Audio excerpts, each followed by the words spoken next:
Fala pessoal, beleza? Quem fala é o Matheus e hoje a gente vai falar um pouco mais sobre o pós-jogo de Portuguesa 1, São Paulo 2. Deixei algumas coisas anotadas e vou falar com vocês sobre algumas percepções que eu tive da partida. Bom, acho que a primeira percepção que a gente teve é que o São Paulo errou muito passe, muita saída de bola. Lembrando a pré-temporada, o time titular, como eu havia falado nas mídias sociais, ele não erra tanto pela técnica e também pela qualidade de entrosamento que a gente tem.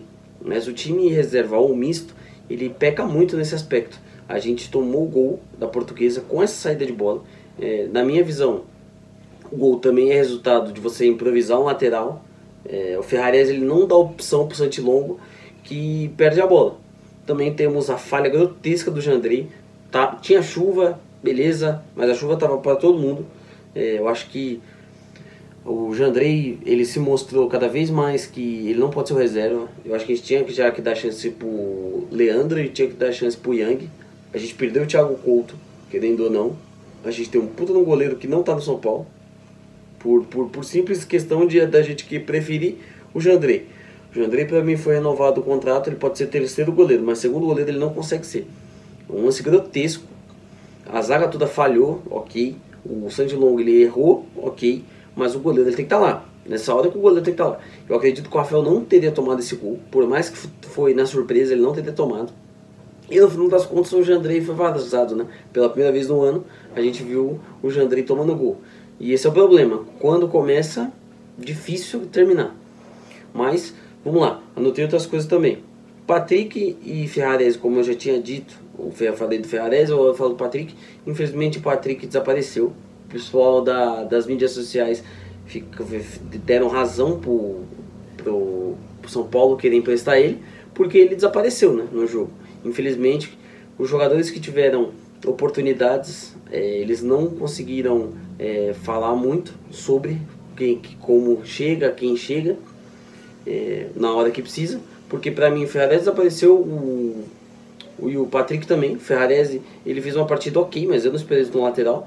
Eu acho que o lateral, ainda mais sendo do Zubeldia, ele tem que fazer o jogo ofensivo e defensivo. O Ferrarese é muito melhor defensivamente, ele chega na área ofensivamente, mas ele não tem a mesma qualidade do que um lateral de ofício.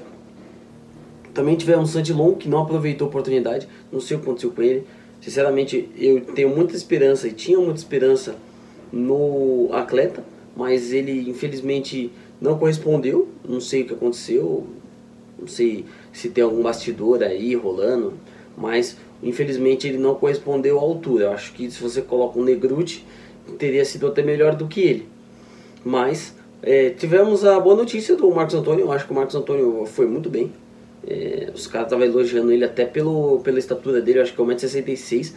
Então, cara, foi um cara que deu trabalho ali para a Portuguesa. Claro, vamos colocar as devidas proporções e vamos respeitar a Portuguesa, mas dar trabalho para a Portuguesa não é a mesma coisa que dar trabalho para um clube que está numa boa fase atualmente.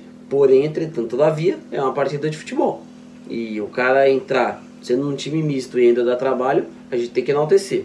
Para mim, Juan mostrou que, infelizmente, não dá para o São Paulo comprar ele. O pessoal tem muita esperança nele, mas até eu que não curto o Sabino, prefiro mais o Sabino do que o Juan. Ah, mas ele é novo. Não... Cara, já ouvi falar que ele pode ser o próximo Arboleda. Desculpa, não... O Arboleda, quando ele chegou, ele já se identificou. O Arboleda, pra mim, desde que chegou, nunca jogou ruim.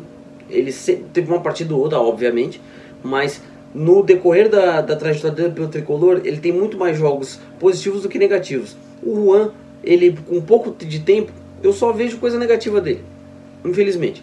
Tanto é que eu não gosto muito do Sabino, e o Sabino pra mim foi muito melhor e equilibrou a zaga do lado dele.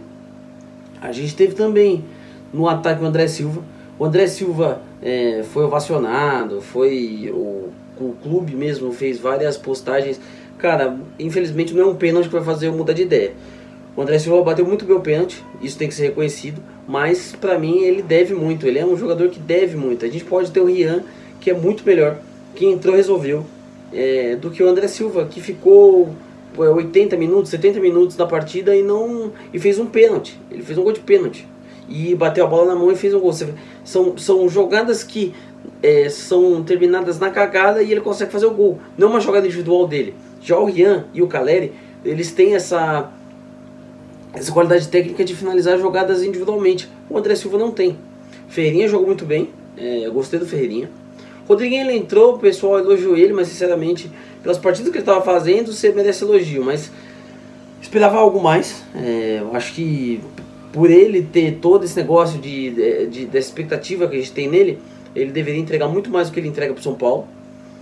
O Ferreira, da base, ele entrou meio perdido, ele tentou fazer lances que ele faz na base, e aí vai do que o Zubeldia falou, que os jogadores, eles tentam replicar as coisas, e não é a mesma coisa você jogar com um time profissional e com um time da base.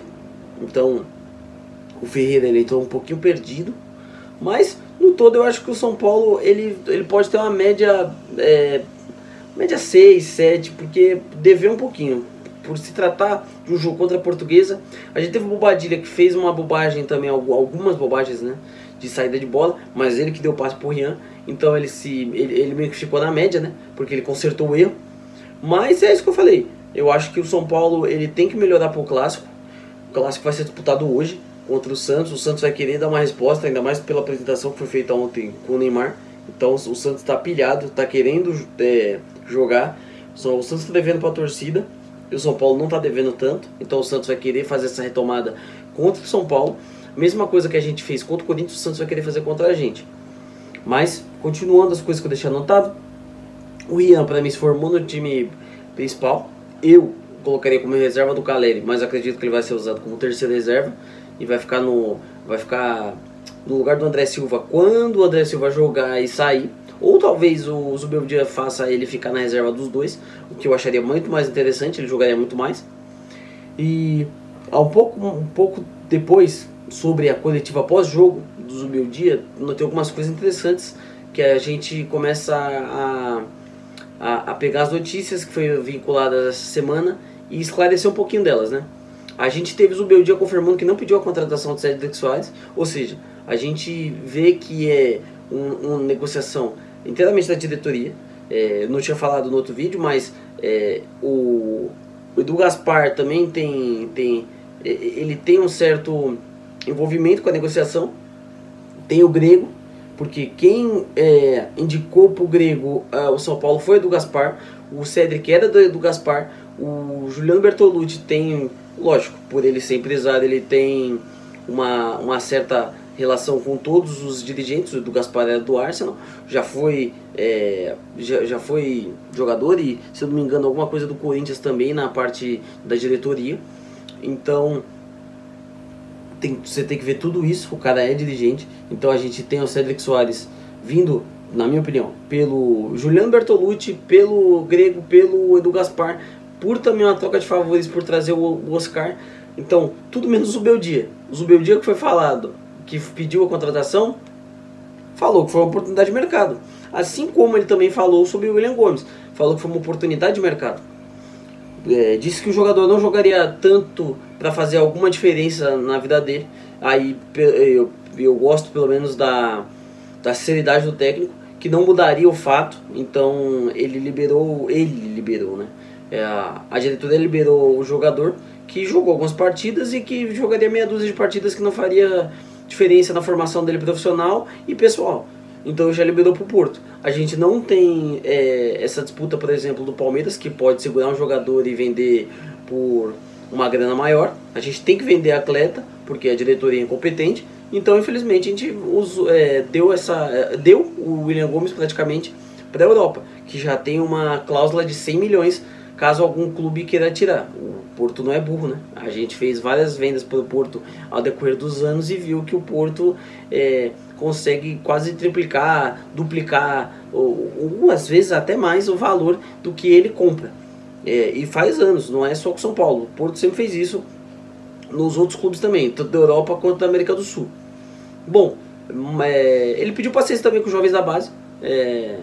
Disse que queria os meninos na pré-temporada. Ele falou que ele pediu 5 nomes, e os 5 nomes não foram porque a diretoria falou que a copinha é de importância. Ou seja, tudo cai sobre as notícias que para mim são fake news, veiculadas ao nome dele. Falaram que ele barrou os atletas. Como é que ele barrou os atletas sendo que ele queria 5 nomes para pré-temporada? Como é que ele não gosta da base se ele fala que tem que ter paciência, que tem que ter essa transição que ele pediu? A gente viu a transição. O Ferreira, ele entrou na partida e ele não foi bem, porque ele, ao invés, na minha concepção, na primeira partida oficial que você entra, você tem que tocar a bola. Você não tem que tentar fazer lances para resolver a partida, por mais que você seja atacante. Você tá frio numa partida profissional, você não sabe como é que é. Ah, mas o lateral tem 36 anos, eu tenho 19. Tudo bem, mas ele sabe marcar muito melhor do que o lateral de 19 que você enfrentou na copinha. Então eu acho que o Ferreira foi muito mal e dá a carta branca pro Zubeldia. Fala, olha gente, esse menino foi mal por causa disso. Você tem que ter paciência com a transição. Não adianta colocar qualquer um, que não é qualquer um que vai estar pronto. O Rian é um caso atípico. Nem todos, se todos fossem Rian, a gente teria a melhor base do Brasil e o melhor time do Brasil, porque a gente formaria só com a base os times. Eu vou colocar mais uma coisa que eu também peguei, mas esse foi do Rian. Foi eleito o craque da partida e na entrevista disse que realizou o sonho ao marcar o primeiro gol profissional pelo tricolor. Bom, a gente tem muita expectativa com o Rian. Eu acho que a expectativa ainda tem que ser segurada um pouquinho, porque a expectativa alta, a cobrança vai ser alta, então a gente não vai ter muita paciência. Então a gente tem que esperar, calma, vamos aguardar e vamos ser paciente com o cara. Se ele errar, tá tudo bem, tá tudo certo, ele é novo. E a mesma paciência que a gente tem com o Caleri, por exemplo, que tá desde da partida contra o Botafogo sem marcar, a gente tem que ter com o Rian, que acabou de chegar. Pessoal, esse foi o pós-jogo de Portuguesa 1, São Paulo 2. Valeu, falou!